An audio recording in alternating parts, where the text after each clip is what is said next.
Guys, this video is sponsored by Sheath. Traditional boxer briefs have long been overdue for an upgrade. And on a hot summer day, a U.S. Army soldier on his second tour of duty in Iraq came up with the idea, and Sheath was born. Sheath reinvented men's boxer briefs with 3 individual compartments to keep everything down there separate, cool, and comfortable. This modern ergonomic design prevents skin-on-skin contact, which reduces the buildup of heat and sweat. Sheath prevents all that. It is the holy grail of underwear. So click on the link below, use the promo code Chael at checkout. That's going to get you 20% off, or go to sheathunderwear.com/Chael. That's sheathunderwear.com/Chael. That's going to get you 20% off.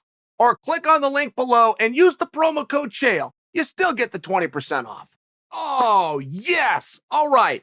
Yair Rodriguez versus Max Hollloway. I love that fight. I've wanted to see that fight for years. And I was close to getting it, and Yair ends up in some kind of red tape. Had to go sit in the principal's office. He's back. I didn't know he was back. I mean, this fight's like 6 weeks away. This thing just got announced. And by the way, the dirt sheets that I go to, the elbows and the manias, this was buried like story number 3. What, story number 3? I'm the only one that loves this fight. I'm the only one that's waited years for this fight. How is this the 3rd story? I couldn't believe it. So I bring it to your guys' attention. Yair Rodriguez, he's a video game character. Joe Rogan can hardly call his fights because we don't even know the names of the moves and the names of the techniques that he's doing. Yair Rodriguez, he is crazy. His fighting style is absolutely wild and crazy. He's a video game, and he's going to take on Max. Not to mention that looks like a stand-up fight to me. So you have one of the most precise and accurate volume strikers in the sport, period. Not just in the weight class, in the sport, period, in Max, against the craziest, most dynamic, innovative. And we're probably going to get that for 25 wild minutes or until one of them goes down. I mean, this is a crazy match. Not to mention, welcome back, Yair. What an incredible respect that Yair is being shown. He's going to walk right in there with Max. You get the jump on Max, you're fighting for the belt, period. There's no scenario around that. I think that we can all agree. And this is one of the fights Giga was after. Giga was going after these 2 guys as well. So he beats Giga out. So what do you do with Giga? Giga has now turned his attention towards Cater, which would be another fight that I would celebrate and go, yes, this is awesome. This is a perfect match.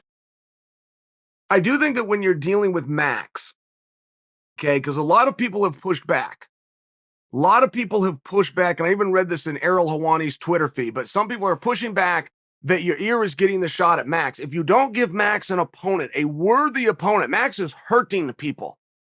Max is hurting people badly. You got to give him the right guy. Yair could take care of himself. That fits the bill. But if you don't give this to Max, then what do you do? Because there was discussion at one point, after Max looked so good on the ABC show, had all these eyeballs on him, there was discussion of just holding him off the shelf and letting him go against Volkanovski Part 3 or Ortega if Ortega gets the jump on Alex. It's like, yeah, that's pretty cool. I know that you're trying to compliment Max.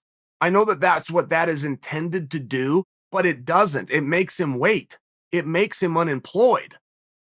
Right? The byproduct of naming someone a #1 contender when you've still got the title shot to be done is the same thing that happened with Francis. And I don't believe it's ever happened to anybody else besides Francis, but it was getting ready to happen to Max. You're making him unemployed. You're taking a guy who, because of his own success, now doesn't get to go to work. It's very opposite of what we're intending to do. It's an accidental byproduct, but I'm glad it didn't happen here. I'm really glad it didn't happen here. And Yair Rodriguez, who has been greatly missed, at least by me, a little bit hard to count on at times. I mean, at times he'll say he's going to do something and then something weird happens. Things start to get a little bit fishy. I'm very believing that this one's going to happen just because Yair has been on the break. I would imagine, if I put myself in his shoes, right, following the golden rule, yeah, I'd be chomping at the bit. I'd be a little bit easier to work with, right?